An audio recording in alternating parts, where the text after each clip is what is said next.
See, this is me, Boba Fett.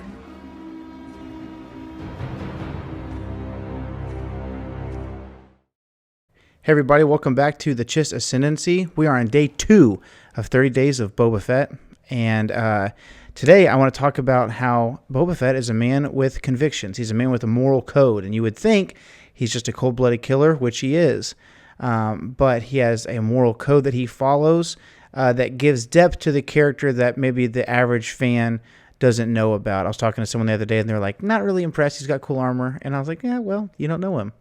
And I do, and he's impressive. And so one of the things I really enjoy about Boba Fett is he does have a moral code that he follows.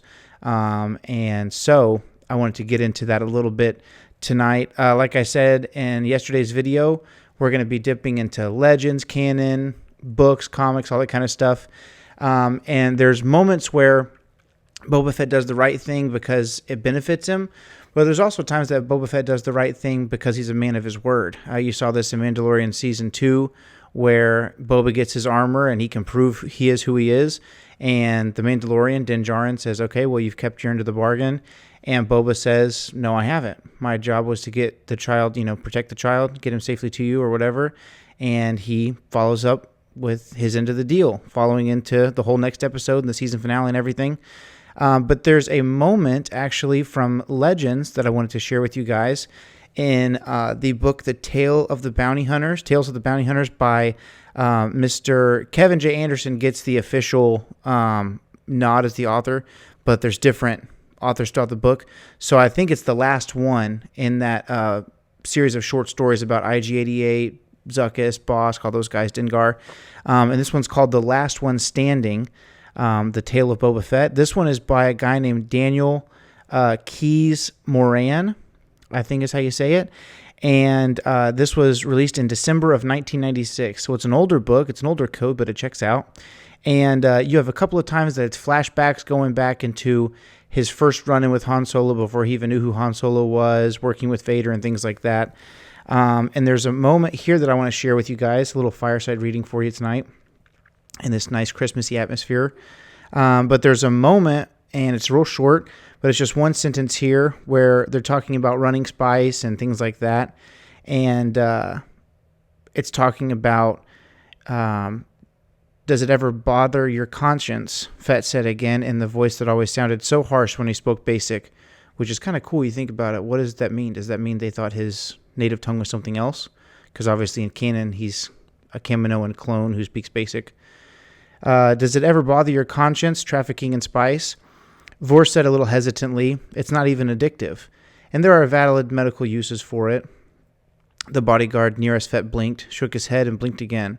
Substances that are not addictive, said Fett, frequently lead to misuse of substances that are. Doesn't that bother you? So you have here obviously a moment where Boba Fett doesn't like that this guy's dealing in spice, aka drugs. And even if they're not addictive, they lead to things that are addictive. And whether that's something that's affecting you or someone around you, Boba's not about it. Again, this is Legends, but I think this kind of still goes with his character now. If we look at it, he's all about making sure that things are on the up and up.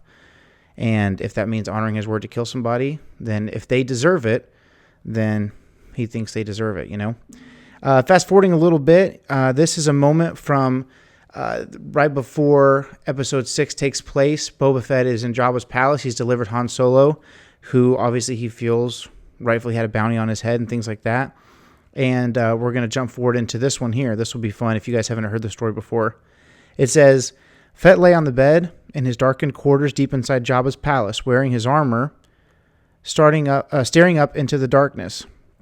His helmet was balanced on his stomach, and cool air from the ventilators washed across him,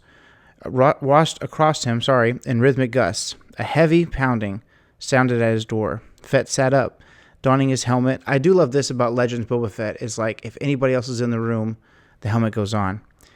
It says Fett sat up, donning his helmet and lifting his assault rifle. The movements were so automatic he did not even have time to think about them. He threw the bolt on the door, took several steps backward, and aimed the rifle. He did not turn on the room lights. Come in. The door swung open. With a reluctant creak, a pair of Gamorrean guards stood out in the passageway. Fett leveled his rifle at them. What do you want? One of the guards stepped to the side, and a human, was shoved into the room. Fett's finger tightened reflexively on the trigger, but he held his fire. From Jabba, the near guard grunted, "Enjoy her." Fett reached back with one hand and touched the control for the light fixtures, and under the cool white light that washed over the room, looked down on Leia Organa, Princess of Alderaan. She scrambled to her feet and backed up into a corner of the room, breathing heavily. Fett imagined she had fought with the guards as they brought her down to him. "You touch me," her voice failed her, and she stood there, shivering, and finally said, "Touch me, and one of us is going to die." He lowered his rifle slowly and looked across the room. He had few enough possessions here with him in the palace. Everything he owned, which was little enough, was aboard Slave One. Finally, he pointed at a thin sheet that covered the bed. "Cover yourself. I'm not going to touch you." Organa moved slightly to the side, leaned over and grabbed the sheet and wrapped it around herself and the brief costume Jabba had allowed her, and backed up again into the corner of the room that left her farthest away from Fett. "You're not?" Fett shook his head. He sat down in the corner, facing hers, moving carefully, and propped his rifle across his knees. He had to move carefully. His knees had been getting worse in recent years. "Sex between those not married," said Fett, "is immoral." "Yeah," said Organa, "so is rape." Fett nodded. "So is rape." He sat in what was, for him, a comfortable silence, watching her. She settled down in the opposite corner, being careful of her covering. Fett approved of her modesty, but it did not prevent him from continuing to look at her. He had never so much as held a woman in his arms, Boba Fett, and the desire for a woman came to him less frequently with the passage of years, but in Fett's mind, his chastity made him no less a man, and she was worth looking at, still flush with her struggles, with her dark hair cascading down over the pale sheet. She adjusted the sheet around herself, pushing herself back into the corner for warmth. "You're not going to call the guards to take me back to Jabba and insult Jabba? I don't think so. He'd feed you to the Rancor and hold a grudge against me. You can go back in the morning." So there you have it. A man of morals. A man with a palate for what is right. If you fast forward, this is obviously 1996. Maybe it's a more conservative world in writing back then. You fast forward to the Legacy of the Force series, and in the book of Bloodlines by Karen Travis, there's a moment where he's got a guy pretty much up against the ropes. He's collecting a bounty, and the guy tells him, "Whatever this guy's paying you, Fett, I'll double it." And of course, Boba Fett's not going to fall for that. And so finally this man says, "I have a beautiful daughter," insinuating he'd give Fett his daughter in his exchange for his freedom. And Boba Fett says, "Never use your kids." And so once again, this is in the mid-2000s, a book about Boba Fett and his honor code. So there's more to the man than you think. I hope you've enjoyed this. This is 30 Days of Boba Fett Day, and I'm excited to keep this going. We have 28 more days. And so thank you for tuning in to the Chiss Ascendancy.